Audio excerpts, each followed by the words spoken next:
real quick. Hello, how do you feel about John and Tim stealing your food?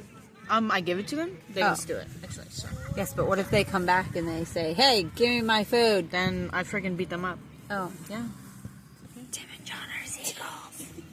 And then there's what's his name? The one I just named. Gerard. Ew. No. Cedric. Maurice. No, that's a Harry Potter character. Cedric. Maurice. No. His name was Calvin.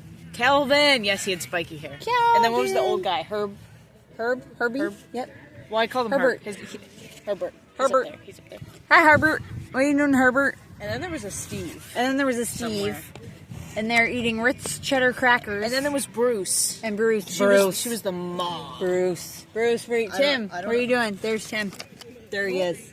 John? That's not. No, that's him. That's him. Oh. John is the one with no neck.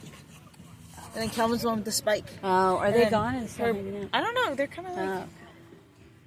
We don't know where they are. They ran away. R.I.P. All right, we're signing off. Goodbye. Tim. Have a good day. Bye.